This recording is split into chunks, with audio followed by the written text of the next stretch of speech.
दोस्तों नमस्कार, मैं हूं प्रदीप कुमार। आप देख रहे हैं पॉलिटिकल आइडिया। पॉलिटिकल आइडिया के आज के इस अंक में आप सभी दर्शकों का बहुत बहुत स्वागत है। दोस्तों आज हम बात करेंगे बिहार की राजनीति की। बिहार की राजनीति के लिए आज एक बड़ा दिन है जब भारतीय जनता पार्टी का पहला मुख्यमंत्री सम्राट चौधरी ने बिहार विधानसभा में विश्वास का मत हासिल किया। विश्वास मत पर चर्चा पर बहस करने के दौरान सम्राट चौधरी ने जिस प्रकार की लकीर खींची है दोस्तों, यह लकीर कहीं ना कहीं आने वाले दिनों में जब इतिहास इस बात का मूल्यांकन करेगा, जब वो कुछ वर्षों के बाद जब बिहार की राजनीति की इतिहास लिखी जाएगी, तो कहीं ना कहीं बिहार विधानसभा के इतिहास में विगत 35 वर्षों के अंदर पहला विश्वास मत पाने के दौरान पहला, जब लालू प्रसाद यादव ने 1990 में विश्वास मत हासिल किया था, जब 2005 में नीतीश कुमार ने पहली बार विश्वास का मत प्राप्त किया था और 2026 में जब सम्राट चौधरी ने आज विश्वास मत हासिल किया, इन तीनों नेताओं के भाषणों को अगर इतिहास मूल्यांकन करेगा उसका, तो कहीं ना कहीं सम्राट चौधरी ने अपने पूर्वजों के तुलना में बड़ी लकीर खींची है। दोस्तों मैं क्यों कह रहा हूं बड़ी लकीर खींचना, उसके कुछ तथ्य हैं। तथ्य क्या है, शुरुआत करते हैं लालू प्रसाद यादव से। लालू प्रसाद यादव जब 1990 में बिहार के पहले मुख्यमंत्री बने थे दोस्तों, तो लालू प्रसाद यादव ने कहा था, लालू प्रसाद यादव का पहला वाक्य था दोस्तों कि वो दिन गया जब किसी रानी की कोख से राजा पैदा लेता था। अब किसी चरवाहे, किसी भैंस पर चढ़ने वाला एक गरीब का बेटा, एक चपरासी का भाई, चपरासी क्वार्टर में रहने वाला व्यक्ति आज बिहार का मुख्यमंत्री बना है। मतलब लोकतंत्र संभ्रांत वर्गों से, एलिट ऑफ द सोसाइटी से निकलकर अब आम लोगों के हाथ में आया है। वहीं जब नीतीश कुमार ने 2005 में पहली बार विश्वास मत हासिल किया था दोस्तों, तब नीतीश कुमार ने कहा था कि बिहार में बिहार में जब नीतीश कुमार की सरकार बन रही है, तो 15 साल के लालू प्रसाद यादव और राबड़ी देवी की सरकार के दौरान जिस जंगल राज की चर्चा होती थी, जिस जंगल राज की बात पटना हाई कोर्ट ने कही थी, मतलब अपहरण, मतलब भ्रष्टाचार, मतलब जिसे हम कहते हैं अपराध का अंतहीन सिलसिला, जिसके खत्म होने की उम्मीद जगी थी। तो फिर सम्राट चौधरी अलग कैसे? सम्राट चौधरी अलग इसलिए दोस्तों, चूंकि नीतीश कुमार ने जहां छोड़ा था बिहार को, अब उससे आगे सम्राट चौधरी को ले जाने का, आगे नीतीश कुमार ने जहां छोड़ा है बिहार को, उससे आगे बिहार कैसे जाएगा, उसका एक रोड मैप भी दिखाने का प्रयास किया। रोड मैप तब दिखाने का प्रयास किया जब तेजस्वी यादव ने, मैं दोनों बात कर रहा हूं, भाषण में भी और काम में भी, जब तेजस्वी यादव ने कहा कि आप लालू यादव की पाठशाला के विद्यार्थी हैं, लालू यादव के पाठशाला के विद्यार्थी हैं आप, तब सम्राट चौधरी ने क्या कहा, मैं किसी के पाठशाला का विद्यार्थी नहीं हूं। लालू यादव यदि मुझे जेल नहीं भेजे होते तो आज मैं बिहार का मुख्यमंत्री नहीं बन पाता। आज मैं अगर बिहार का मुख्यमंत्री बन पाया हूं तो उसमें सबसे बड़ी भूमिका लालू यादव की है, लेकिन सकारात्मक नहीं बल्कि नकारात्मक भूमिका है। और आपकी पहचान क्या है, ये बातें तो एक दूसरी बात, उससे बड़ी बात मैं कह रहा हूं दोस्तों, लालू यादव की राजनीति 15 साल की राजनीति और उसके बाद भी बिहार की सत्ता से हटने के बाद भी लालू प्रसाद यादव की राजनीति क्या रहा? लालू प्रसाद यादव की राजनीति रही, अगर सकारात्मक शब्दों का इस्तेमाल करूं मैं, तो सामाजिक न्याय। एक दौर था दोस्तों बिहार में जब लालू प्रसाद यादव सामाजिक न्याय के मसीहा के रूप में उभर कर आए। फिर सामाजिक न्याय का मसीहा कैसे धीरे धीरे परिवारवादी बनता गया, और अब अंत में लालू प्रसाद यादव की पार्टी का मतलब क्या हो गया? लालू प्रसाद यादव जो दलितों, पिछड़ों, अल्पसंख्यकों, अति पिछड़े, महादलित सबके नेता हुआ करते थे। बिहार के 85% आबादी के नेता हुआ करते थे लालू यादव। अंत में सिमटते बिहार विधान परिषद में पत्नी नेता विधायक दल, बिहार विधानसभा में बेटा नेता विधायक दल। ठीक है, एक बेटा अब घर से बाहर, लेकिन उससे पहले बिहार सरकार में बेटा उप मुख्यमंत्री, दूसरा बेटा मंत्री, बेटी पहले राज्यसभा, अब लोकसभा, एक बेटी लोकसभा लड़ी, हार गई, परिवार में विद्रोह, मतलब एक सत्ताधारी परिवार, मतलब वो लकीर याद कीजिए जब 1990 में विश्वास मत पाने के दौरान लालू यादव ने कहा था कि रानी की पेट से राजा पैदा नहीं लेगा। लालू प्रसाद यादव की रानी की कोख से केवल राजे, राजकुमार, युवराज ही पैदा लेती गए, युवरानियां ही पैदा लेती गई। मतलब लालू प्रसाद यादव की वो राजनीति को लालू प्रसाद यादव ने खुद विराम दे दिया। दूसरा, नीतीश कुमार जब 5 में बने, विश्वास मत पाने के बाद नीतीश कुमार ने यह घोषणा किया दोस्तों कि Nitish can never compromise with 3C, मतलब 3C से नीतीश कुमार कॉम्प्रोमाइज नहीं करेंगे, क्राइम, करप्शन और कम्युनलिज्म। लेकिन समय, इतिहास, ये बात सही है, 2005 से 10 के दौरान नीतीश कुमार ने कोई कॉम्प्रोमाइज नहीं किया। लेकिन उसके बाद बारी बारी से नीतीश कुमार ने कई मुद्दों पर, चाहे वो क्राइम हो, चाहे वो करप्शन हो, चाहे वो कम्युनलिज्म हो, हर मुद्दे पर नीतीश कुमार ने कॉम्प्रोमाइज किया।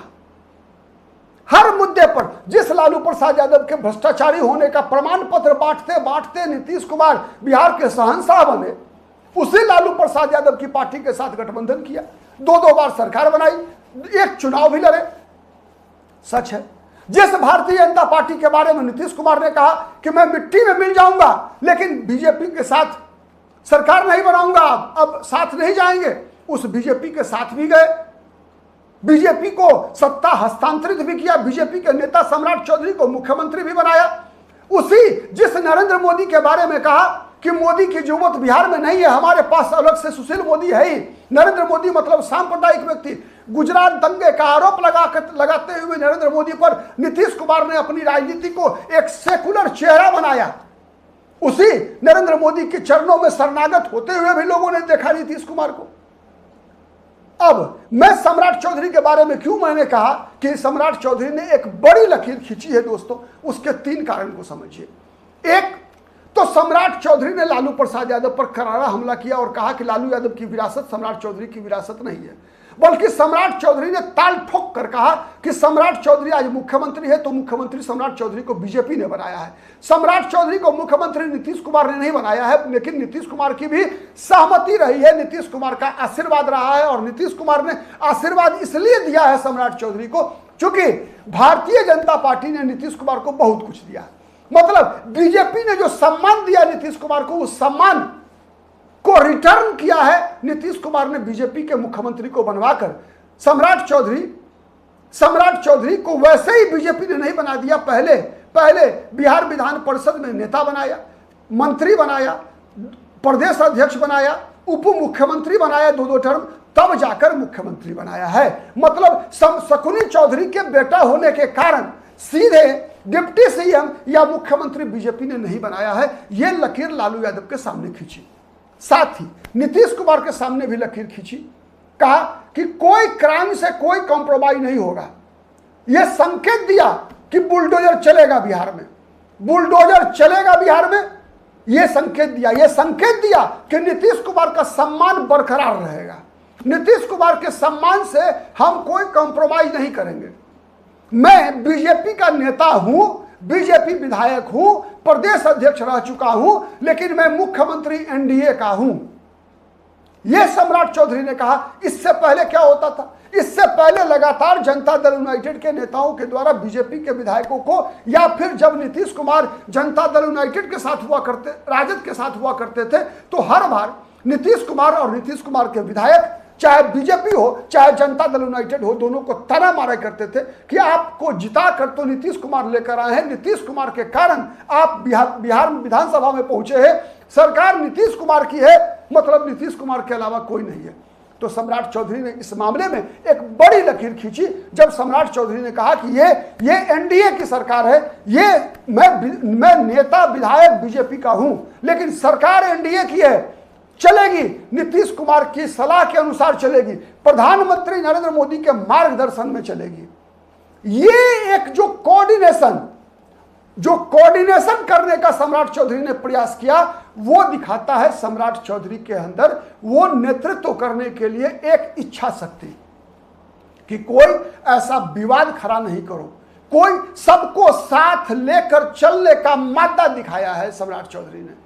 सम्राट चौधरी ने वैसे ही, जैसे आप याद कीजिए नीतीश कुमार के दिनों में, जब नीतीश कुमार बीजेपी के साथ सरकार बनाए थे 2005 से 10 के दौरान, दोस्तों बीजेपी के समर्थन पर निर्भर थी वो सरकार।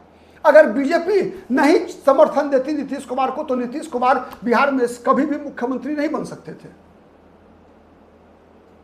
लेकिन बीजेपी के साथ रहते हुए भी नीतीश कुमार ने बीजेपी को ब्लैकमेल करने का कोई मौका छोड़ा नहीं था।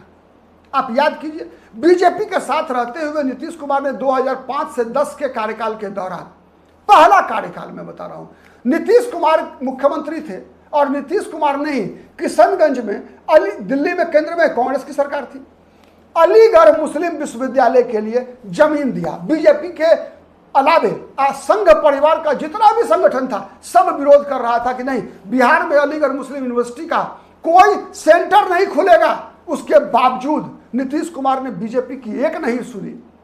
बीजेपी के साथ रहते हुए नीतीश कुमार ने गठबंधन धर्म का पालन नहीं किया। बीजेपी के साथ रहते हुए बिहार में सबसे ज्यादा मदरसा शिक्षकों की नियुक्ति नीतीश कुमार के कार्यकाल में हुई। सबसे ज्यादा मदरसों के बिल्डिंग के लिए पैसा सैंक्शन नीतीश कुमार ने किया। सबसे ज्यादा कब्रिस्तानों की घेराबंदी नीतीश कुमार ने करवाई। सच है या गलत है? सच है या गलत है? और भारतीय जनता पार्टी के लोग मजबूर होकर मुंह पर ताला लगा के यहां तक कि आरोप लगना शुरू हुआ सुशील मोदी पर। सुशील मोदी के खिलाफ बीजेपी के विधायकों ने अविश्वास का प्रस्ताव लाया था, केवल इसलिए यह आरोप लगाकर कि सुशील मोदी नीतीश कुमार के लिए कॉम्प्रोमाइज हो चुके हैं। यह आरोप सुशील मोदी पर लगा। तब सुशील मोदी ने भाजपा प्रदेश कार्य समिति की बैठक में रोते हुए कहा था कि सुशील मोदी का सब भाजपा के झंडे में लिपट कर भाजपा के कार्यालय से बाहर जाएगा। सुशील मोदी भाजपा का था, भाजपा का है, भाजपा का ही होकर मरेगा। लेकिन आरोप कितने लगे सुशील मोदी पर? क्यों लगा? इसलिए कि नीतीश कुमार ने गठबंधन धर्म का पालन नहीं किया था। नीतीश कुमार ने भारतीय जनता पार्टी के राष्ट्रीय कार्य समिति के सदस्यों के लिए बिहार में आयोजित भोज को इस कारण रद्द कर दिया कि उस भोज में नरेंद्र मोदी सब भी शामिल होने वाले थे। दोस्तों, कई उदाहरण रहा, बीजेपी के साथ रहकर ही बीजेपी का जड़ खोदते रहे, लेकिन सम्राट चौधरी ने ऐसा नहीं किया। सम्राट चौधरी ने नीतीश कुमार को जितनी प्रतिष्ठा दी है उतना शायद मुझे लगता है कि जब कभी भी नीतीश कुमार आरजेडी के साथ रहे होंगे यह इज्जत कभी नहीं मिला होगा। दुनिया को पता है नीतीश कुमार क्यों मुख्यमंत्री पद से गए हैं। सब लोग जानते सब हैं, बोलते सब हैं, स्वीकार कोई नहीं करता कि नीतीश कुमार बिहार के मुख्यमंत्री पद के दायित्वों का निर्वाह करने में शारीरिक मानसिक रूप से सक्षम नहीं थे।